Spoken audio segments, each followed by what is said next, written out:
Hi friends, இந்த வீடியோக்குள்ளே போகிறதுக்கு முன்னாடி நம்ம சேனலை சப்ஸ்கிரைப் பண்ணாதவங்க சப்ஸ்கிரைப் பண்ணுங்கள்.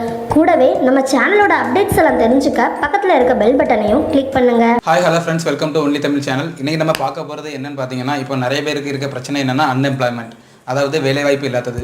ஸோ இவங்களாம் என்ன பண்ணுறாங்கன்னு பார்த்தீங்கன்னா, இப்போ வந்து வீட்டிலேருந்தே பண்ணலாம், சில பேர் பார்த்தீங்கன்னா ஈஸியாக பண்ணலாம் அப்படின்னு சொல்லிட்டு ஆன்லைன் ஜாப்ஸ்லாம் பண்ணுறாங்க. இந்த ஆன்லைன் ஜாப் அப்படின்னு சொல்லும்போது வந்து ஆன்லைன் ஆஃப்லைன் அப்படி ரெண்டு ஒர்க் இருக்குது. அதாவது இதில் வந்து டேட்டா என்ட்ரி பண்ணுவாங்க. ஸோ இப்போ நம்ம பார்க்க போகிறது என்னென்னு பார்த்தீங்கன்னா, இந்த ஆன்லைன் ஆர் ஆஃப்லைன் ஒர்க்கில் வந்து இருக்கிற ஸ்கேம் ப்ராப்ளம்ஸ், அதாவது மோசடி பற்றி தான் நம்ம பார்க்க போகிறோம். அதுக்கு முன்னாடி நம்ம சேனலை சப்ஸ்கிரைப் பண்ணாதவங்க சப்ஸ்கிரைப் பண்ணுங்கள். இப்போ நம்ம இந்த ப்ராப்ளம் பார்க்குறதுக்கு முன்னாடி ஒரு சின்ன விஷயம் நடந்தது, என் ஃப்ரெண்டுக்கு நடந்தது, அதை நான் சொல்லிடுறேன். அது என்னென்னு பார்த்தீங்கன்னா, என்னோடய ஃப்ரெண்ட் வந்து ஒருத்தர் பிஇ படிச்சிருக்காரு. அவர் வந்து சென்னையில் இருக்கிறாரு. ஸோ அவரை பார்த்தீங்கன்னா அவர் இதே மாதிரி தான் ஒர்க் பண்ணிட்டு இருந்தாங்க, ஆஃப்லைனில் ஒர்க் பண்ணிட்டு இருந்தார்.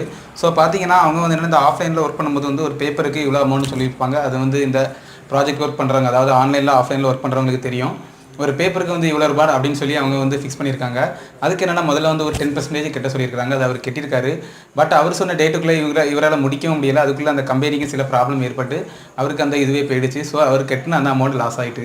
ஸோ இதனால் அவர் ரொம்பவுமே ஃபீல் பண்ணிட்டு இருந்தார். அவர் கட்டின அமௌண்ட் கொஞ்சம் கூட தான் இருக்கும். ஸோ அவர் கொஞ்சமே ஃபீல் பண்ணிட்டு இருந்தார். ஸோ இப்போ நம்ம இந்த ஸ்கேம் ப்ராப்ளம் பற்றி பார்க்கலாம். இப்போ வந்து இந்த ஆன்லைன் ஜாப் அப்படிங்கிறது எப்படி வந்துன்னு பார்த்தீங்கன்னா, முதல்ல வந்து இப்போ யூஎஸில் இருக்க ப்ராஜெக்ட்ஸ், அதாவது அவங்களுக்கு இருக்கிற நிறைய ஒர்க்ஸ், அதாவது சொல்ல போனால் பார்த்தீங்கன்னா யூஎஸில் வந்து வளர்ந்து வர கண்ட்ரி. அந்த டைம் பார்த்தீங்கன்னா ஒரு 2006, அது ஒரு வளர்ந்து வர ஒரு நாடாக தான் இருந்து. அப்போ பார்த்தீங்கன்னா அதில் வந்து ஹாஸ்பிட்டலில் உள்ள ரிப்போர்ட்ஸு, ஏதாவது கம்பெனிஸில் உள்ள ரிப்போர்ட்ஸ்லாம் வந்து பார்த்தீங்கன்னா ரா மெட்டீரியல் அந்த காலத்தில் பார்த்தீங்கன்னா எழுத்தில் தான் இருக்கும். ஸோ அந்த ஒர்க்ஸ் எல்லாம் குறைக்கணும் அப்படின்னு சொல்லிட்டு நிறைய ரிப்போர்ட்ஸ்லாம் அவங்க வந்து கொடுக்கணும்னு இது பண்ணாங்க. ஆனால் அப்போ பார்த்தீங்கன்னா யூஎஸில் வந்து அதுக்கெல்லாம் வந்து சம்பளம் ரொம்ப கூட. அந்த நேரத்தில் நம்ம நாடுகள், அதாவது இப்போ தமிழ்நாடு, இந்தியா, பீகார் அப்படிங்கலாம் நம்ம நிறைய பார்க்கும்போது இங்கெல்லாம் வந்து பார்த்தீங்கன்னா குறைவான கூலி, அதாவது குறைஞ்ச சேலரியில் வேலை பார்க்குற மாதிரி தான் மக்கள் இருந்தாங்க. ஸோ இந்த ஒர்க்ஸை வந்து இப்படி ஆன்லைனில் போட்டு அவங்கள பண்ண வைக்கலாம் அப்படிங்கிற மாதிரி தான் இந்த திட்டத்தை கொண்டு வந்தாங்க ஃபஸ்ட்டு 2006. அது ஃபார் எக்ஸாம்பிள் சொல்லணும்னா ஃபஸ்ட்டு வந்தது ஃப்ரீலான்சர் தான். இந்த ஃப்ரீலான்சரில் எப்படி ஒர்க் அவங்க கொண்டு வந்தாங்க. இதை கொண்டு வந்தது பார்த்தீங்கன்னா நிறைய பேருக்கு ரொம்பவே யூஸ்ஃபுல்லாக போயிட்டு இருந்து. இது கொஞ்சம் வருஷமாக சக்ஸஸ்ஃபுல்லாக தான் போயிட்டு இருந்து. ஏன்னா இதில் நிறைய பேர் பயனடைஞ்சாங்க. வேலை வாய்ப்பு கிடைக்காதவங்க, அதாவது வேலையே இல்லாதவங்களாம் இதில் ரொம்பவுமே பயனடைஞ்சிருந்தாங்க. அந்த வகையில் பார்த்தீங்கன்னா 2009 இருக்கும். அப்போ வந்து பார்த்தீங்கன்னா இதில் இந்த ஃப்ரீலான்சர்லாம் சொல்லும்போது மல்டிநேஷனல் கம்பெனி, இன்டர்நேஷனல் கம்பெனி எல்லாருமே ப்ராஜெக்ட்ஸ், தங்களோட ப்ராஜெக்ட், அவங்களோட ஒர்க்ஸை கொடுப்பாங்க. அந்த வகையில் பார்த்தீங்கன்னா 2009 வந்து ஒரு ரூல்ஸ் கொண்டு வந்தாங்க. அந்த ரூல்ஸில் என்னென்னு பார்த்தீங்கன்னா, இப்போ வந்து நிறைய பேர் ப்ராஜெக்ட் கொடுக்குறாங்க, பட் சொன்ன டேட்டுக்குள்ளே தரமாட்டேங்கிறாங்க அப்படின்னு சொல்லிட்டு அவங்க தரணும். அதுக்காண்டி வந்து என்ன சொன்னாங்கன்னு பார்த்தீங்கன்னா, இப்போ ஒரு ப்ராஜெக்ட் கொடுக்குறாங்கன்னா ஃபஸ்ட்டு வந்து ஒரு சீக்ரெட் அமௌண்ட் வந்து அவங்க வாங்குவாங்க. அதாவது இப்போ ஒரு ப்ராஜெக்ட்டுக்கு 100% அமௌண்ட்டை அவங்க ஒன்று போட்டிருப்பாங்கன்னா அதில் ஒரு 10% ஆர் 20% ஃபஸ்ட்டு கட்ட சொல்லுவாங்க. ஸோ அப்படி கெட்டுறதுனால அவங்களுக்கு ரொம்பவுமே வந்து என்னென்னா கம்பெனிக்கும் வந்து ஒரு நல்ல லாபம் இருந்து இவங்களுக்கும் இருந்து. ஏன்னா இவங்க வந்து என்ன குறிப்பிட்ட நாளுக்குள்ளே முடிச்சு கொடுக்கணும், அவங்களுக்கு என்னென்னா குறிப்பிட்ட நாளுக்குள்ளே அவங்களும் முடிச்சு தந்துடுவாங்க. ஸோ அந்த இதுக்காண்டி அது ரொம்பவுமே யூஸ்ஃபுல்லாக போய்ட்டு இருந்து. ஆனால் அதுலேயும் பார்த்தீங்கன்னா அதுலேருந்து தொடங்கிச்சு. அந்த ரூல்ஸ் வந்த பிறகு தான் தொடங்கினது இந்த ப்ராப்ளம், அதாவது இந்த ஸ்கேம் ப்ராப்ளம். இந்த ரூல்ஸ் வந்த பிறகு பார்த்தீங்கன்னா நிறைய பேர் இதில் ஃப்ராடு வேலை காட்ட ஆரம்பிச்சிட்டாங்க. அது எப்படின்னு பார்த்தீங்கன்னா, அவங்களாட்டே ப்ராஜெக்ட் க்ரியேட் பண்ணுவாங்க. அவங்களாட்டே ப்ராஜெக்ட்டை க்ரியேட் பண்ணி அதை வந்து போட்டு விடுவாங்க. அப்போ வந்து என்ன பண்ணணும் பார்த்தீங்கன்னா, ஃபார் எக்ஸாம்பிள் சொல்லணும்னா, இப்போ ஒரு ப்ராஜெக்ட் இருக்குது. அந்த ப்ராஜெக்டோட எஸ்டிமேட் வந்து பார்த்தீங்கன்னா 100 பேப்பர்ஸ் நம்ம கம்ப்ளீட் பண்ணி கொடுக்கணும். ஸோ அதுக்கு வந்து ஃபஸ்ட்டு ஒரு 10% ஆர் 20% ஒரு 2000 கட்டுறோம்னு வச்சுக்கோங்க. இப்போ ஃபஸ்ட்டு வந்து அதில் ஒரு 2% கட்ட சொல்லுவாங்க, 20% கட்ட சொல்லுவாங்க.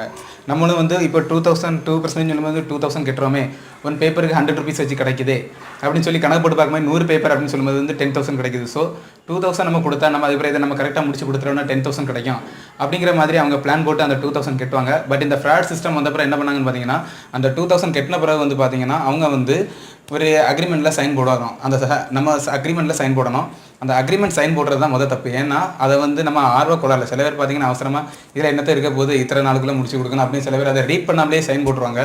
ஸோ அதில் தான் நமக்கு முக்கியமான ப்ராப்ளம் இருக்குது, பார்க்கலாம். அதுக்கப்புறம் பார்த்தீங்கன்னா அந்த சைன் போட்ட பிறகு அவங்க வந்து ஒரு டாஸ்க் போல தருவாங்க. அது என்னென்னா, அந்த ப்ராஜெக்ட்டுக்காண்டி ஒரு பிக்சர், அதாவது ஒரு இமேஜ் தருவாங்க. அதாவது ஒரு வேர்டிங்ஸ், ஒரு 60 வேர்ட்ஸ்லாம் இருக்கிற மாதிரி வேர்ட்ஸை சுருக்கி ஒரு இமேஜில் செட் பண்ணி தருவாங்க, டிஃப் இமேஜ் ஃபைலாட்டு. அதை வந்து என்னென்னா அந்த டைமுக்குள்ளே நம்ம முடிச்சு கொடுக்கணும். அந்த டைமுக்குள்ளே நம்ம வேர்ட் பேர்லேயே இல்லை நோட் பேர்லேயே டைப் பண்ணி கொடுக்கணும். ஸோ அதில் தான் இப்போ வந்து நீங்கள் இதில் முக்கியமாக யோசிக்க வேண்டியது என்னென்னு பார்த்தீங்கன்னா, ஏற்கனவே நம்ம வந்து ஒரு டாக்குமெண்ட், அதாவது ஒரு நோட் பேரில் நம்ம டைப் பண்ணதை நம்ம வந்து அப்ளிகேஷன் போட்டு தான் அதை நம்ம வந்து ஒரு இமேஜாக மாற்ற முடியும். ஸோ ஏற்கனவே அந்த டைப் பண்ணி வச்சிருந்த இதை தான் அவங்க இமேஜாக மாற்றி வச்சிருக்காங்க. அதையும் அவங்க ப்ராஜெக்ட்டுக்கு கொடுக்கணும் அப்படிங்கிறத நம்ம இதை கொஞ்சம் யோசிக்க வேண்டிய விஷயம். இப்போ பார்த்தீங்கன்னா அந்த இமேஜ் அவங்க தந்த உடனே நம்ம வந்து டைப் பண்ணணும். இதில் தான் அவங்க முக்கியமாக ஒன்று வைப்பாங்க. அது என்னென்னு பார்த்தீங்கன்னா, இதில் வந்து இப்போ 100% 100% இருக்குன்னு வச்சுருங்க. அதாவது 100 பேஜஸ் அவங்க சொல்லியிருக்காங்க. இந்த 100 பேப்பர்ஸ் அதாவது 100%ன்னு வச்சுக்கிடுவோம். அதில் வந்து 95% வந்து கரெக்டாக இருக்கணும். 95க்கு கீழே 1% தப்பாக இருந்தாலும், அதாவது நம்ம டைப் பண்ணுறதுல வந்து ஏதாவது எரர் மிஸ்டேக் எதுவும் இருந்துன்னா 1% குறைவாகும்.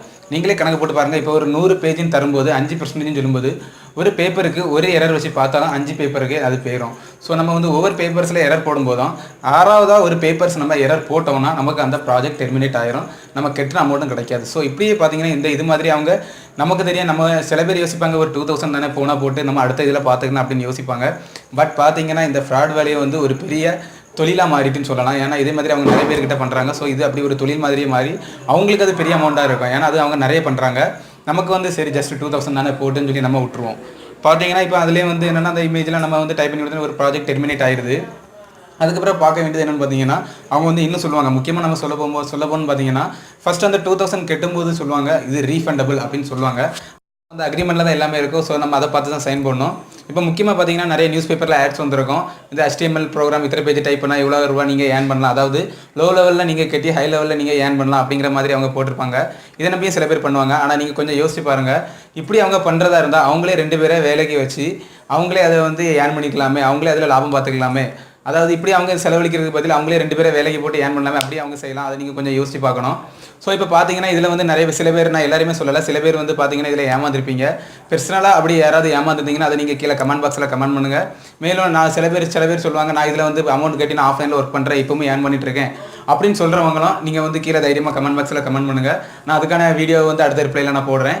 அதுக்கப்புறம் நீங்கள் என்னென்னு பார்த்தீங்கன்னா இதில் வந்து சில பேர் ஏமாந்துருக்கலாம், ஏமாறாமலும் இருந்திருக்கலாம். ஸோ இதை வந்து பார்த்தீங்கன்னா இது நீங்கள் மற்றவங்களுக்கு ஷேர் பண்ணுறது ரொம்பவுமே நல்லது. ஏன்னா ரீசெண்டாக இப்போ என் ஃப்ரெண்டு கூட இதில் ஏமாந்துருக்காரு. ஸோ அதுக்காக தான் இது மற்றவங்களுக்கு ரொம்பவுமே யூஸ்ஃபுல்லாக இருக்கும் அப்படின்னு சொல்லிட்டு இந்த வீடியோவை போடுறோம். ஸோ இது ஒரு நல்ல இன்ஃபர்மேஷனாக தான் இருக்குது. இது முக்கியமாக பார்த்தீங்கன்னா சில பேர் பார்த்தீங்கன்னா வீட்டிலேருந்து ஒர்க் பண்ணுறேன் அப்படின்னு சொல்லிட்டு கம்பெனியில் போய் அவங்க வந்து ஆஃப்லைனில் ஒர்க் பண்ணுறேன் அப்படின்னு சொல்லிட்டு அவங்க அமௌண்ட் கட்டி வீட்டிலேருந்து சில பெண்கள்லாம் வேலை பார்ப்பாங்க.